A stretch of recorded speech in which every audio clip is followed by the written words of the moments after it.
Good evening, Facebook, and welcome again to Circus Monkey Sports. My name is Gavin, and of course, I am the Circus Monkey. It's another beautiful Sunday. Unfortunately, here in Wisconsin, it was nice most of the day, and now we're getting some absolutely horrible storms coming through, knocked out the satellite service, but we still have power, which is a good thing, not experiencing the same issues that we had with the Game Changer guys the other day. So, again, Sunday, nothing better than a full week of sports back in the world. Good things going on, and we'll get going right into some of those things. So we're going to start out with the NFL. We're going to jump right in, and some good news. So their players are getting back to their facilities, and things are starting to become a little bit more uniform. They're getting a feel for how they're going to work in the COVID world and all that.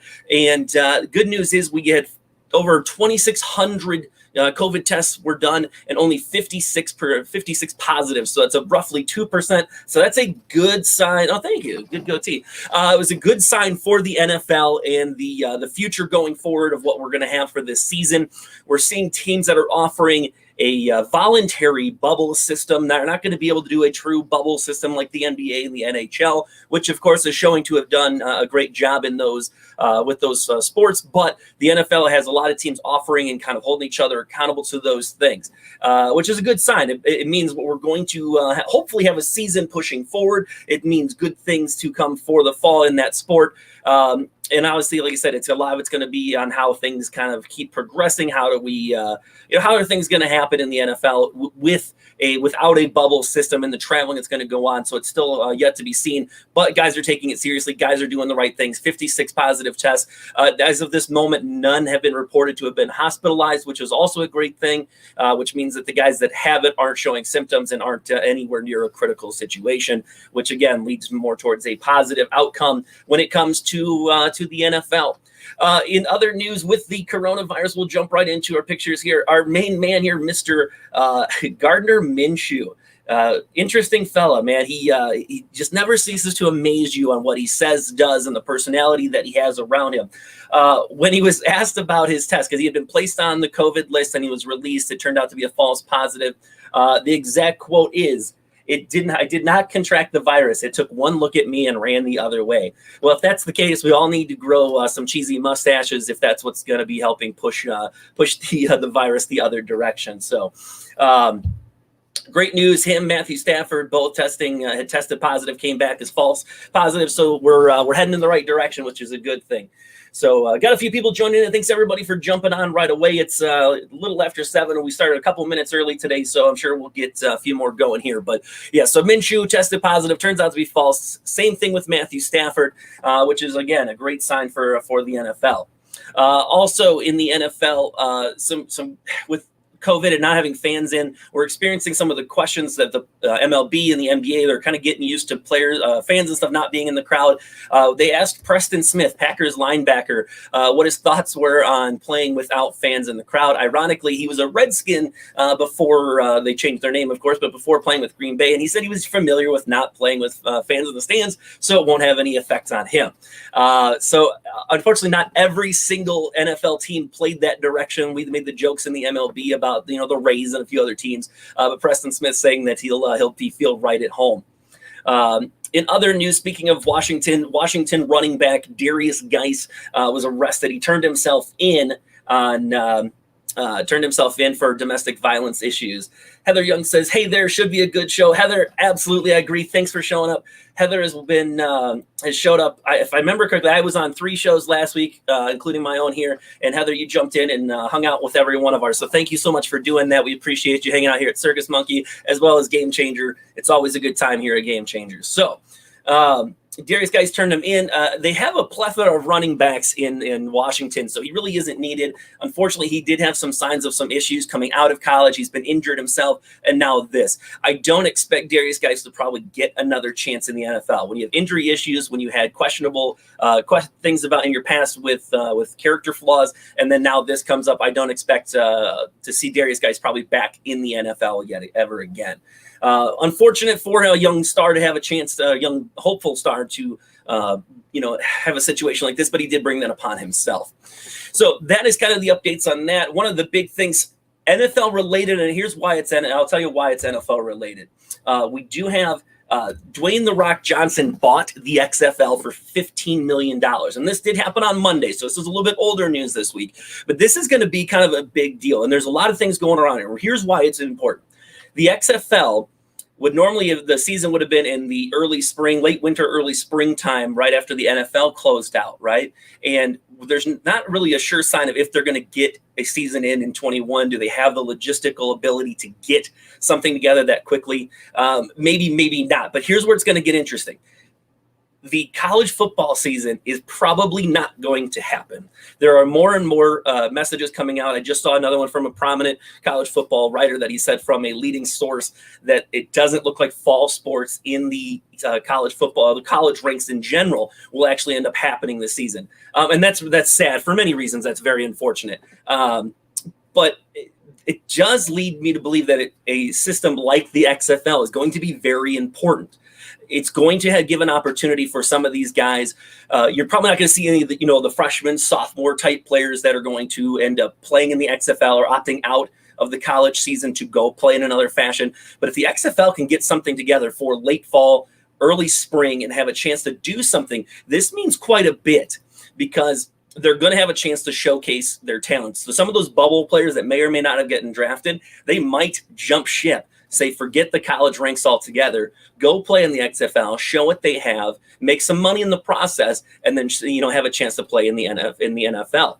Interestingly enough, this could end up leading to what I think the XFL is probably going to be.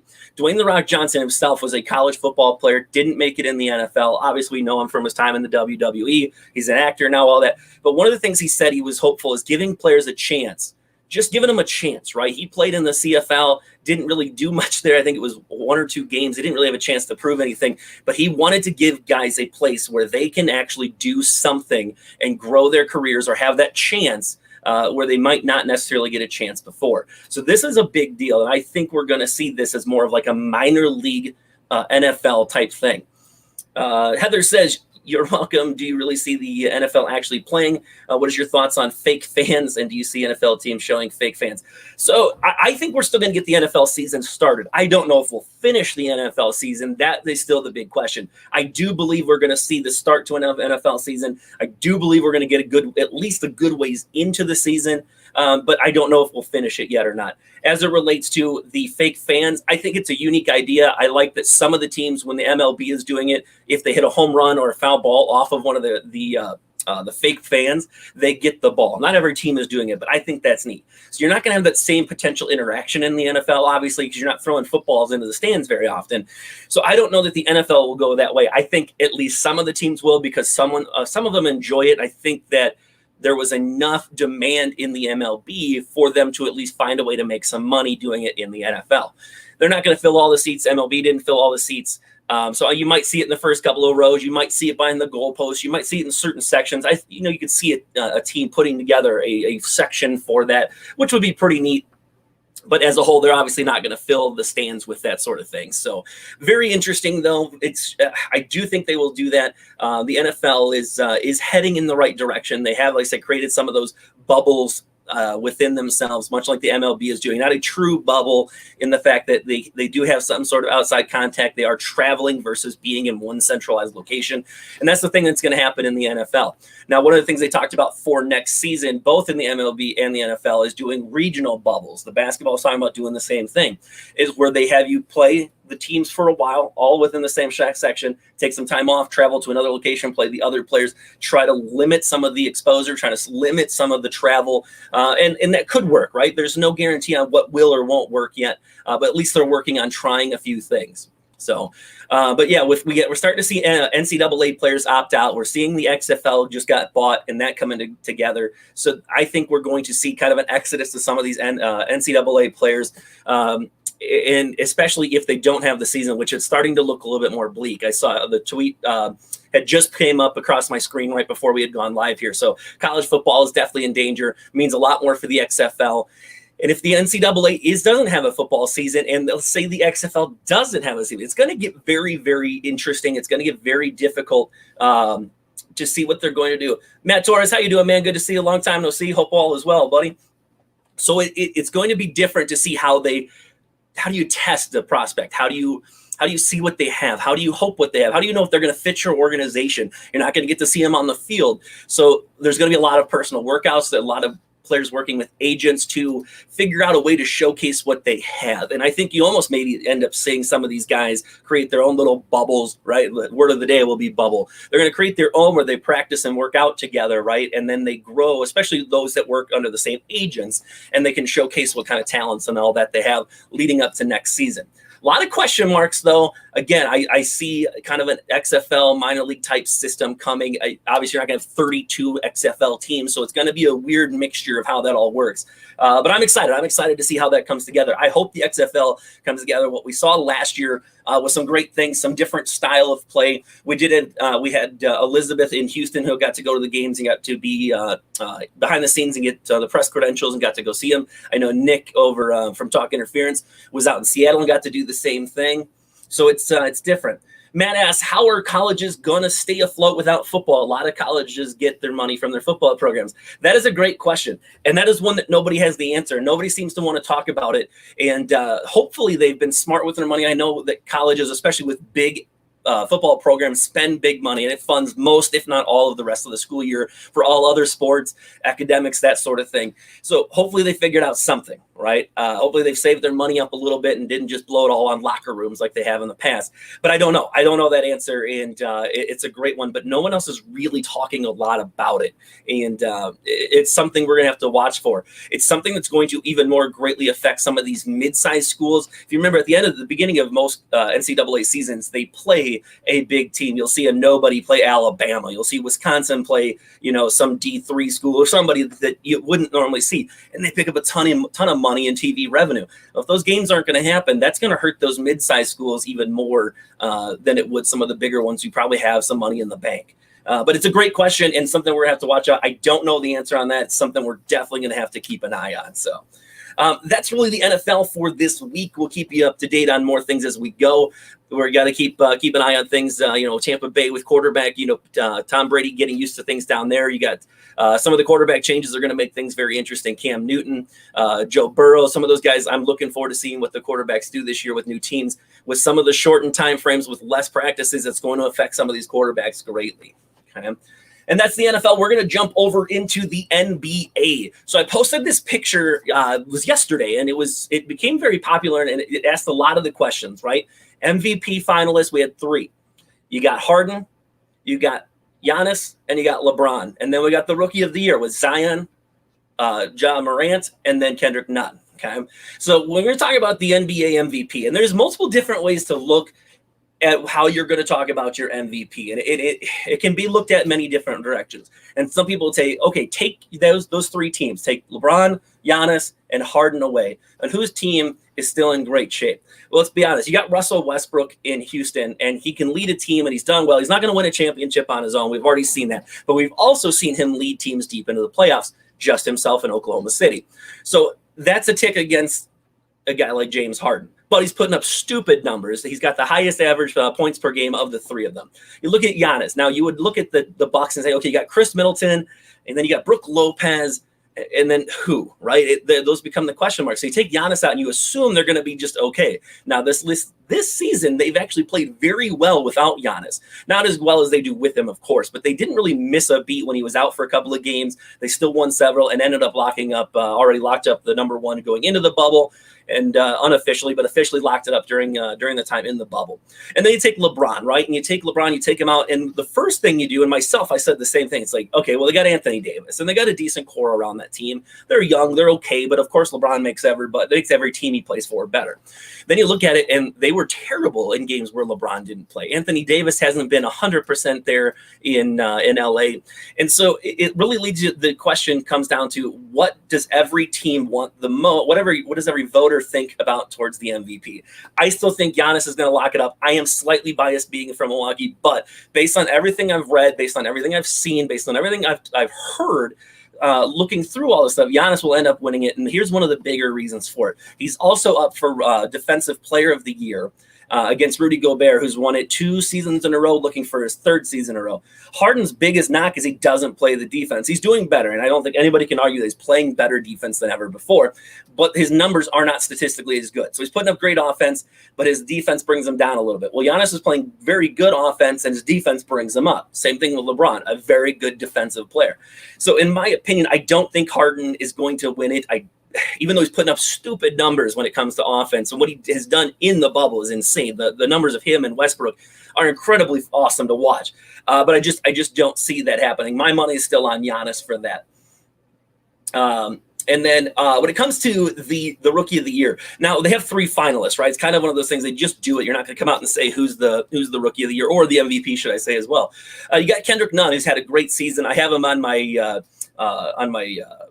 NBA 2K team, just with the card team, and he's doing great for me. I like him. He's a good, solid rookie. He's going to have a bright future, but he's not really in the race, right? It's a 2-man race. It's Morant and it's Zion. But realistically, if Zion is even actually in the conversation, we should all be kicking somebody in the head. Zion is a great player. Zion could have the better career and is a more talented player overall than Morant. But he hasn't played enough games. He's been injured too much and didn't do enough in the regular season to earn that the ability to be Rookie of the Year, in my opinion, and in the opinion of most. If it's not John Morant, there's something wrong in the NBA, and it was set up from the beginning that Zion would be the winner.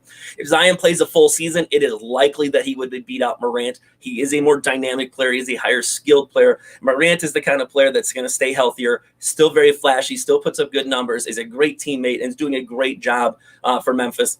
Until we hit the bubble. We'll talk about Memphis here in just a minute. So I think it has to be Morant for Rookie of the Year. I think Zion would be the number 2. Nunn's just there because they have a 3rd. And if Zion wins it, there's definitely something wrong when it comes to the way the voting was set up.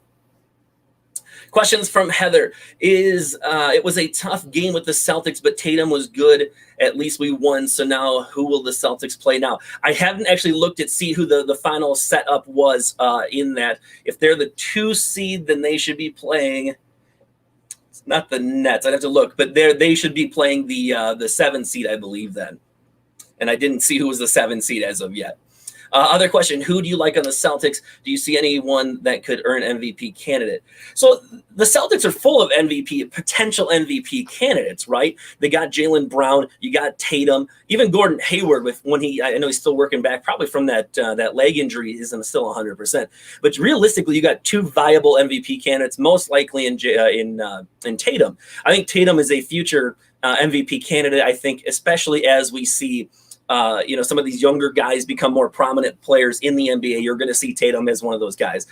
His value on that team, his value in the outside market is incredible. Great talented player. Start a little rough in the bubble. He'll get it going. And it's a weird situation. So it's tough to judge some of those guys right now with them having a tough start or time in the bubble. But Tatum is definitely the guy that if I had to say that was going to be an MVP or the most likely MVP you'll ever see from the Celtics, it would have to be Tatum. So, moving along on that, some of the other things going on in the NBA.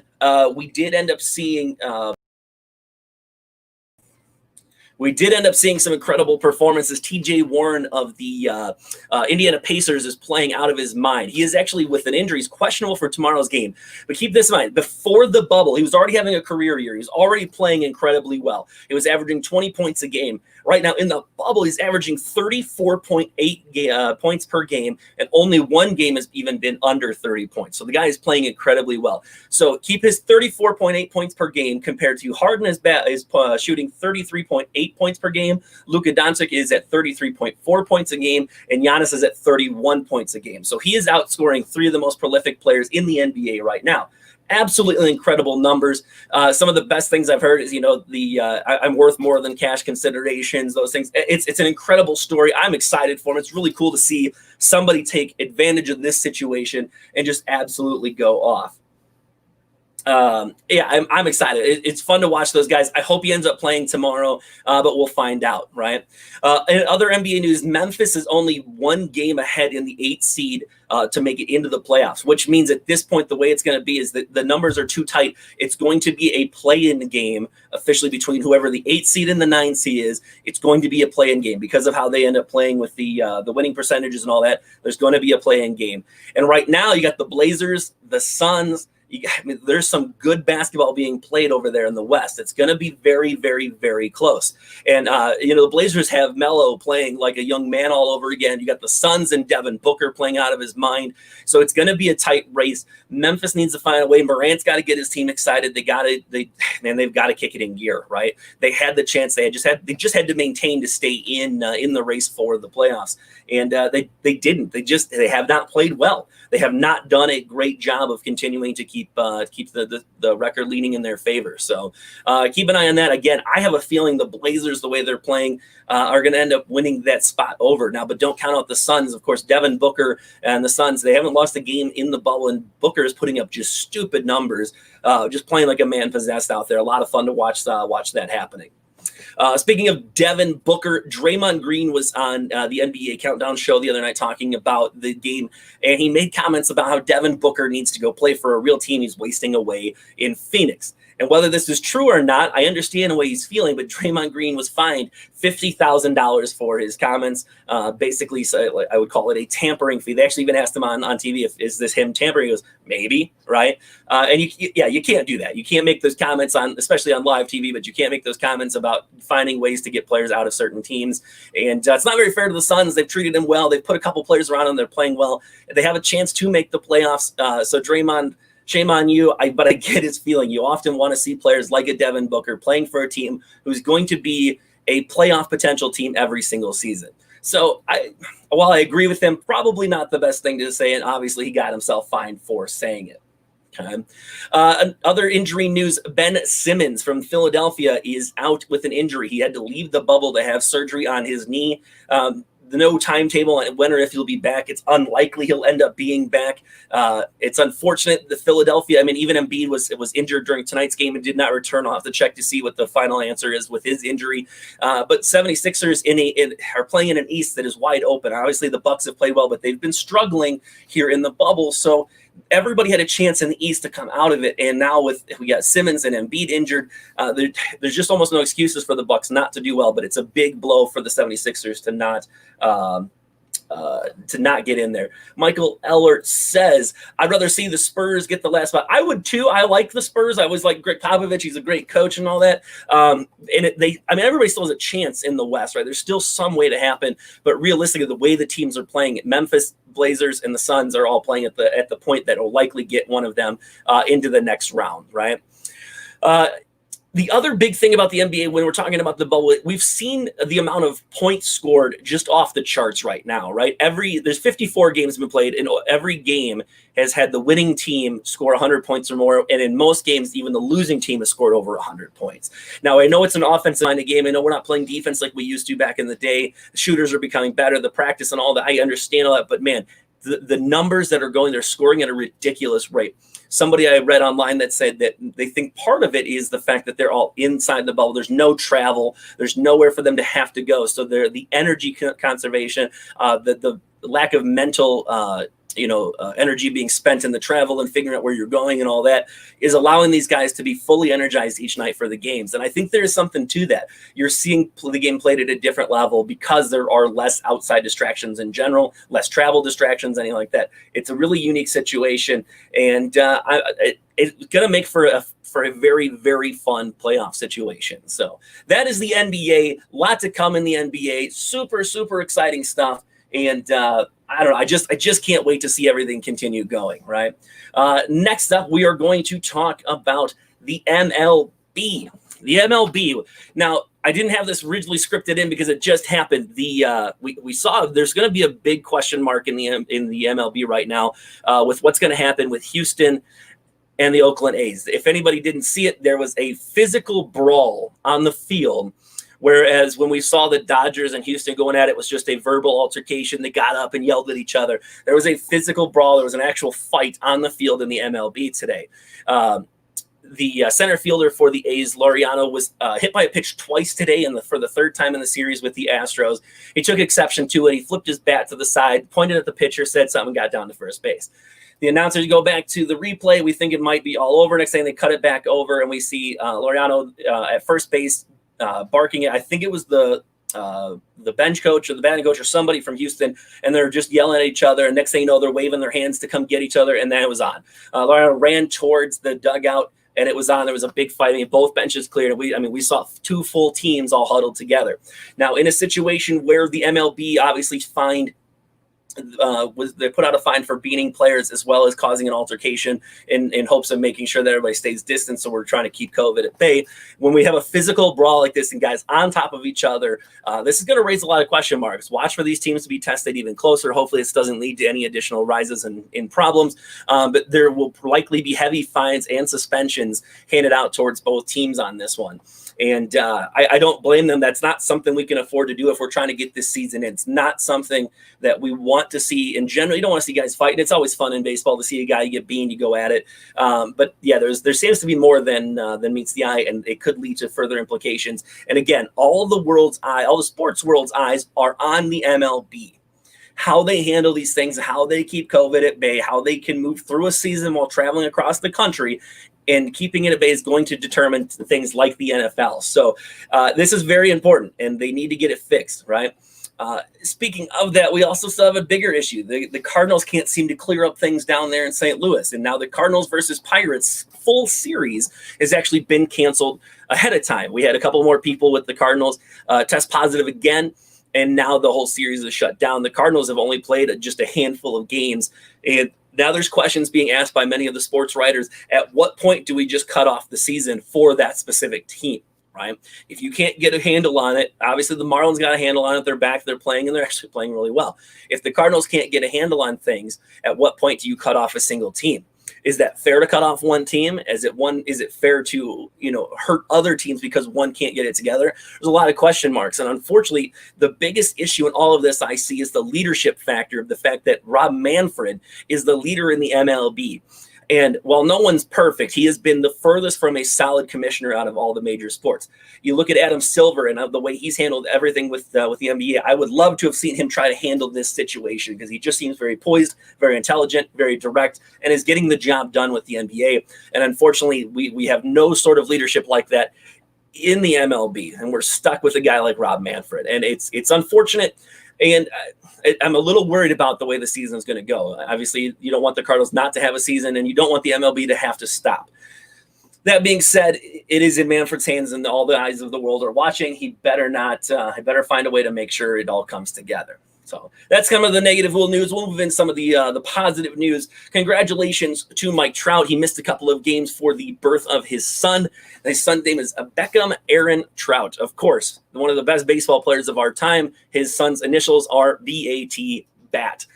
I think that's awesome. Okay. So congratulations to him and the wife on the baby. His first game back, he does launch a home run. Didn't miss a beat after missing just a couple of games.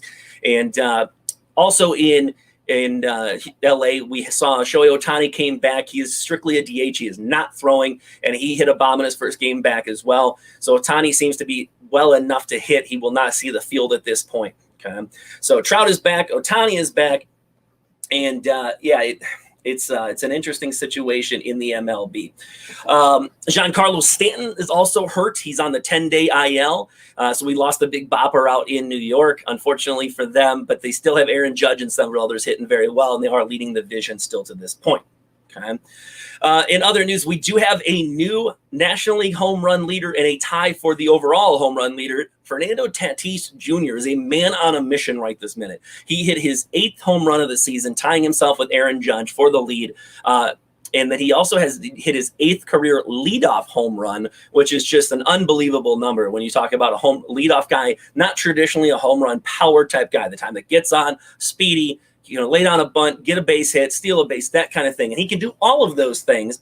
And at the same time, he's got the power like you wouldn't believe. I enjoy watching. I think I've said this before. His father I was a big fan of his when he played with the Rangers and a couple other teams as well.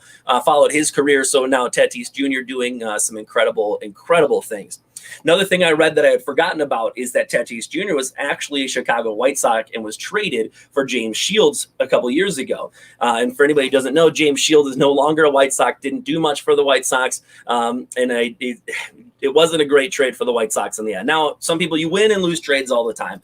But now think about that. I know they have Tim Anderson at shortstop, and he's been a great player for them. But imagine how you could shuffle players around and take that young, really solid White Sox core and add a guy like Fernando Tatis into that. That would have been a ridiculous team to watch. They're already fun in Chicago to watch, and San Diego's playing very well. Tatis Jr. is a very solid piece of that team. In other news, Indians pitcher Zach Plesac was sent home because he left the team hotel to go hang out with some friends while on the trip. I believe it was in Chicago. This is a big blow for the Indians. He was one of their better pitchers in ERA. He had was in the top 12 for strikeouts. He was in the top 10 for ERA, so he is pitching very well for the Indians, and they sent him home. No disclosed time frame on how long he's going to be back. I think the quarantine time frame typically is the 2 weeks, but we'll find out because I know they have some of the testing protocol could allow him back a little bit sooner, so we'll keep an eye on that. But that's a big blow for the Indians if he misses any substantial amount of time, especially if he comes back testing positive. There's going to be some repercussions for that, but good on the Indians for sending him home and following through with the protocols that they put in place. Okay. Jump into Trout. And then, so a little bit of interesting news to finish up the conversation about MLB. For those of you who remember last year, Los Angeles Angels pitcher Tyler Skaggs, he overdosed and he passed away. And Eric Canny, it was one of the former front office guys, is actually being charged in the death for supplying the fentanyl that killed him. So, moving into that situation, it's an unfortunate one, and we won't get into the who should and shouldn't get charged and all those things. It's an unfortunate situation, but a bit of an unusual circumstance where the person who supplied the drugs is actually being charged in the death versus just a distribution penalty or some sort of time for drug possession and distribution. He's actually being charged in the death of the player. So I don't know if everybody remembers last year. He was a young pitcher, very good friends with guys like Trout and the other ones around. They played their jerseys around the mound in his honor. So that is the baseball news. And that is generally what's going on in the sports world today. So I'm going to give everyone their the rest of their Sunday evening back. I appreciate you. Oh, Brandon, what's going on, man? Good to see you. Brandon's another one that's jumped in and checked out just about every one of our shows. Just as a reminder, we do at Game Changer on Sundays. Circus Monkey Sports, myself, are here live every Sunday. And then on Monday, I am back again tomorrow. If you've seen the ticker across the bottom, the Windup is the baseball-only show on Monday nights at 8 Eastern, 7 Central. Myself and Nick Lombardi will be talking baseball, so we'll dive a little bit more into the stats and standings and predictions and those things of every game. I know we're going to talk about some umpire information as well. A guy named Angel Hernandez is going to be a topic of conversation, and so yeah, we're gonna dive into some of that. Matt Torres says, "Have a good rest of your Sunday, sir." Thank you, Matt. You as well. Good to see you, man. Always appreciate you stopping by. I thank everybody for stopping in. It's coming here every Sunday. Something I enjoy doing. We get together, we talk sports, growing a community together here at Circus Monkey as well as Game Changer. Couldn't do it without you guys. Again, we've passed the 1 year mark. Looking forward to a great next full year here. And if you guys need anything, have any questions, make sure you shoot me a message. Also, make sure you turn on all your notifications so that anytime I post something, anytime we go live, you get the notification, you jump on. Also, again, Circus Monkey Sports as well as Game Changer. I'm live on both channels. Guess I need to find a way to tie in wrestling. You missed it earlier. I did talk about the XFL and the Rock, and all that. So there's your conversation. Heather says, "Can't wait for it. Exciting to have a great rest of your night." Heather, thank you so much. You guys have a great evening, and we will see you again tomorrow night.